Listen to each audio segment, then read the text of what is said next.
11 de la mañana con 34 minutos, 11 con 34, y desde el Parque Canepa, acá en Gamarra, uno de los principales centros económicos también del país, vamos a hablar de economía.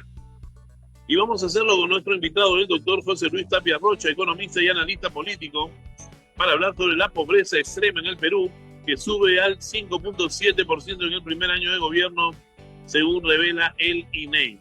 Doctor Tapia Rocha, tenga usted muy buenos días. Bienvenido a Contacto Directo.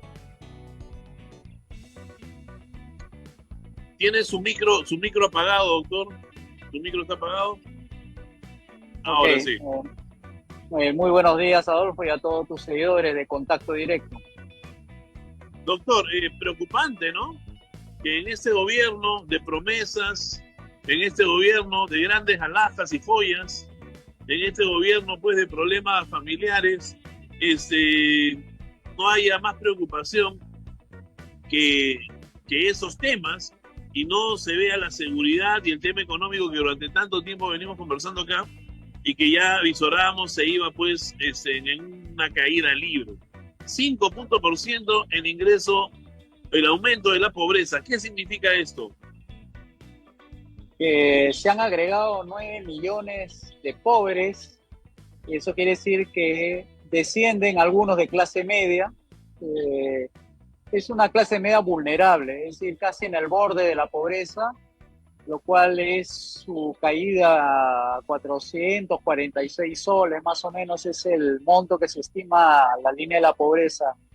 Por encima deja de ser pobre y por debajo es pobre, ¿no? Y hay peores todavía que esos 446 soles, unos que deberían estar ganando 220 soles mensuales. ¿Quién puede vivir con eso? Y eso es lo que ha sucedido en el gobierno por ausencia de reformas. Y esto pues ocasiona que mucha gente pierda los empleos, pierda unos ingresos y por cierto se vuelven pobres, van a tener que recursearse para poder sobrevivir en un entorno de recesión económica, ¿no? Que significa que las personas van a tener que buscar el empleo a como dé lugar y con cualquier ingreso que le corresponda. Entonces es una situación bastante difícil, sobre todo para aquellos que están con problemas de ingresos. Y no hay otra manera que trabajar, por lo menos emprender es bien difícil en estos momentos. Emprender en una situación de recesión es arriesgar demasiado. Por eso que los indicadores salen que las expectativas empresariales están bien pesimistas en el corto plazo. En los primeros 3 meses están con una zona donde no quieren invertir, pesimismo en contratar personal, pesimismo en la situación actual de su negocio, pesimismo en el mercado de la industria donde ellos participan. Entonces tenemos pues un entorno económico bastante desfavorable, ¿no? Ahora, a este entorno paupérrimo al que nos han llevado, yo quiero por favor que usted me explique cómo hemos llegado. ¿Por qué? Porque estábamos en una pandemia y lógicamente con la pandemia el mundo estaba mal y fuimos parte de esa caída económica. Pero salimos de la pandemia. Hemos tenido el gobierno de Castillo, hemos tenido el gobierno de la señora Boluarte y seguimos en ese gobierno. El ministro de Economía decía que estábamos creciendo, que todo iba bien, que era un país bonito, nos pintaban campos de flores y ahora cuando salen las cifras, en una cobardía extrema, las quisieron ocultar, pero al final pues se tuvieron que dar a conocer. ¿Por qué llegamos a esa situación? Porque el modelo económico de la economía social de mercado necesita modernizarse, se necesita pasar a una economía de libre mercado. Y eso es reformas. Y las reformas van a traer inversiones, y las inversiones traen empleo, traen ingresos. Desde los 90 que no se observa ese fenómeno de las reformas. Y uno no puede vivir con los equilibrios fiscales, es decir, se le da ingresos al gobierno, bien por ello, bien con el déficit público lo más bajo posible, pero los equilibrios financieros de las personas siguen estando mayores gastos y menores ingresos. O sea, en otras palabras, el poder adquisitivo de las personas están cada vez disminuyendo contra precios de artículos de primera necesidad que siguen subiendo sin que suban los ingresos. Los ingresos van a subir siempre que se abran los mercados, haya inversión privada, haya desregulación económica, y eso va a generar que sea más competitiva la economía y eso favorece mandando un mensaje a los empresarios de que aquí se tiene que invertir, porque aquí se puede ganar mucho con una economía abierta y además hay que bajar impuestos. Eso es otro detalle que no lo dicen los economistas comúnmente. Debe haber, por ejemplo, usted sabe que actualmente hay 36 impuestos que el gobierno controla, fiscaliza, 36 en un país medianamente rico, medianamente pobre, y eso es imposible sostener. Incluso hay un economista que sostiene de que la presión tributaria no es de 16%, como dice el ministro Arista, sino está bordeando el 30%. ¿Por qué? Porque tenemos una base tributaria que pocos aportan y esos pocos cargan sobre mucho peso sobre el hombro, haciendo de que la presión sobre ellos recaiga la mayor parte de los gastos del Estado. Entonces no es 15%, no es que el gobierno le falte ingresos. Lo que tiene que hacer es ampliar la base tributaria y eso se hace desregulando, privatizando y abriendo todos los mercados para que haya mayores ingresos en las personas y no estemos con estos problemas de ahora, ¿no? ¿Por qué no se hace esto? ¿Por qué no se pone en práctica? Usted lo sabe, seguro que muchos economistas como usted coinciden en eso, tal vez el mismo ministro lo sepa, pero ¿qué es lo que está pasando? Una decisión, estas reformas van a traer un sentimiento antipopular, pueden levantar a la gente. ¿Por qué es que el gobierno entonces no toma el toro por las astas y dice, oye, vamos a hacer lo que realmente tenemos que hacer y no estemos tonteando a la gente? Porque este gobierno no es reformista, es piloto automático, quieren gobernar fácil, no se quieren hacer problemas, no quieren hacer los sacrificios que deben hacer para poder la economía revitalizarla, y eso requiere reforma. Eso significa que tiene que coordinar permanentemente con el Congreso para que le deroguen las leyes que impiden que exista esa reforma. Entonces, como la bancada que no tiene el gobierno, lo quiere sustituir por amigos de la presidenta.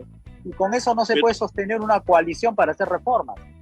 Pero doctor, si yo estoy en un avión y voy en piloto automático porque de repente mi capacidad para poder conducirlo no es la mejor, pero veo que me estoy yendo al vacío, tengo que pedir ayuda, tengo que hacer algo. O sea, acá están en piloto automático, pero nos estamos yendo a un hueco y no hay reacción, doctor. ¿Por qué se da esto? Porque quieren de alguna manera sobrevivir a la próxima cárcel que le espera a la gobernante y a todos sus amigos, y están buscando cómo salirse de alguna manera inmune con las menores acusaciones posibles, y tiene que construir lealtades en el camino, y si para eso tiene que sacrificar ese piloto automático o esa caja chica o como quieras llamarlo, lo van a hacer. Además, no tenemos un ministro de Economía que lidere las reformas. Está muy debilitado después del jalón de orejas que le han hecho la presidenta al ministro por haber dicho que era un gobierno débil, cuando lo es en realidad, eso sí ha dicho la verdad, pero políticamente pues la presidenta no puede verse en esa situación de debilidad, porque eso sería como darle comida a los leones, ¿no? Para que la oposición se envalentone y la quieran sacar del poder, que es lo que están buscando ahora, ¿no? Pero la presidenta ha alimentado ovíparamente a estos leones que están calmados, ¿no? Me refiero al Congreso de la República, que con los más de 50 millones que le han otorgado, pues están tranquilos y sabe que por ahí no va el tema. A mí me preocupa la poca inteligencia de la presidenta, y no quiero ser ofensivo ni hiriente, pero una persona que tiene 5% de aprobación y que no se dé cuenta que están haciendo mal las cosas, pues es poco ilustre, ¿no? Poco iluminada. O sea, acá hay mucho que cambiar y esta señora o está mal asesorada o es muy necia, muy terca. Me parece que tiene un poco de todo ahí. La señora presidenta debe tener miedo de perder el poder, miedo a las acusaciones, debe tener miedo a las cosas que no está contando, y supongo que está actuando bajo ese esquema, ¿no? De no hacer nada que pueda molestar a la oposición, que quiere seguir contando con su apoyo para sobrevivir, porque se acuerda que hay un calendario electoral que ya está activado y que ya los partidos están haciendo sus esfuerzos por ordenar la casa y hacer unas primarias, y si tú le cambias el calendario electoral, entonces no habría pues las famosas primarias que deben elegir a los candidatos para que sean de alguna manera los partícipes de la carrera electoral. Entonces, creo que si dejamos que las olas fuertes saquen a la presidenta del poder, no vamos a dar una buena imagen económica en el extranjero y más bien puede darse el caso como ocurre con este banco Scotiabank que está liquidando activos, entre ellos se está deshaciendo del Credit Scotia para ir aumentando capitales y salir del Perú dentro de poco. Y eso no es buena noticia, porque no le está diciendo al resto del mundo de que aquí están las cosas marchando bien. Entonces, yo creo que la presidente tiene un olfato de corto plazo, no está mirando en el mediano ni para el 26 y está tratando de salvar su pellejo como dé lugar, así cueste lo que le cueste, y creo que está quemando barcos en estos momentos, ¿no? Yo sé que su tema es económico, pero creo que como ciudadanos tenemos claro que en 2026 la presidenta no va a ir a su casa. O sea, con todas las cosas como se vienen dando, ella debiera estar más preocupada de poder representar un gobierno que sea agradable a la gente y ganar la simpatía de la gente, y no tener al Poder Judicial, al Congreso y al pueblo encima de ella. Porque lo que se va a pedir cuando nosotros terminemos el año 2026 o en julio del 2026 con una situación económica paupérrima es, por un lado, el pueblo más extremista que la azoten y los otros que la metan presa. Y ese va a ser su destino. Sí, esa es una posibilidad bastante alta. Como digo, los presidentes que hemos tenido en los últimos 5 o 6 años han terminado así porque no hay institucionalidad, no se ha querido construir, no se ha querido hacer las reformas política, la económica, la educativa, salud y pensiones, que eran las necesarias, porque esto viene ya desde hace años, no viene con los últimos 5 años. Recuerde que usted, esta es una situación bien parecida con la que ocurrió con el señor Toledo. Faltando un año en su gobierno, también estaba en 4% y 5%, pero en ese momento la clase política convino en no sacarlo porque sería una pésima, digamos, recuerdo de lo que fue con el señor Fujimori, que había renunciado por fax, y eso pues dio mala imagen al exterior de que en este país no se podía invertir porque no había reglas de juegos claras que pudieran darle un horizonte seguro de que las reglas económicas no iban a cambiar. Y esto puede ocurrir ahora con esta posibilidad de la presidenta que pueda ser vacada, pueden también tener mucho nerviosismo los mercados y puede ser que el tipo de cambio se dispare. Ojo con ello, ¿eh? Y el mundo hoy ve al Perú pues con cierto miedo, ya no hay esa confianza de antes. O sea, y más allá de que la presidenta quiere echarle la culpa al Poder Judicial de esa sensación de inseguridad que se genera, ella y la más clase política, incluido el Poder Judicial, lamentablemente ahora muy politizado, son parte de esta inseguridad que el país exporta al mundo y por las cuales lamentablemente las inversiones van a demorar, tardar o no llegar, lo que es una pena porque no se activan los grandes proyectos que debieran de activarse. En el tema minero, para terminar, ¿cómo estamos con el tema minero? Que el ministro Paredes, el ministro anterior, decía pues que ahí estaba nuestro colchón para poder salir adelante, pero nunca destapó esa cama y el colchón se quedó bien abrigado. ¿Qué podemos esperar de la minería para este año? Bueno, hay minería, felizmente, en la que tenemos, es el de las grandes inversiones. Las pequeñitas, las medianas, esas son las que se asustan rápido cuando ven situaciones como esta que hemos visto, analizado acá desde tu tribuna. Porque las grandes, como mueven muchos cientos y miles de millones, le cuestan a ellos dejar el Perú por todos los activos invertidos y que no son fáciles de traspasar, como ha ocurrido hace poco nomás con la minera Volcan, que ha sido todo un teje y maneje por detrás para tratar de ver la forma de cómo darle mayor capitalización a esa minera, que al final no lo pudo lograr y han tenido que venderlo a las acciones al menor precio para que salga rápido. Esto es raro, es rarísimo, por eso fue bastante impactante escuchar que se vendía Volcan a ese precio con esas acciones. nosotros estamos esperando también que no ocurra lo mismo, pero es muy improbable pues, de que las cosas se mantengan en el corto plazo quietas, y eso asusta a los mercados por lo general. Y yo creo que como hay digamos, una percepción de que el Perú todavía mantiene ciertas rigideces fiscales que le ha dado la seriedad como país, se va a mantener todavía unos años más el impulso de la minería grande, es decir, 5.000 millones de dólares es lo que está ahorita en inversiones para este año, y esperemos que esto siga creciendo. Y esto es lo que digo, porque acá apuestan a largo plazo la minería grande, ¿no? Por un lado, la minería grande está siendo atacada por el terrorismo. Y por otro lado, hay voces dentro del gobierno que piden la formalización de la minería informal. ¿Usted cree que estas cosas se pueden dar?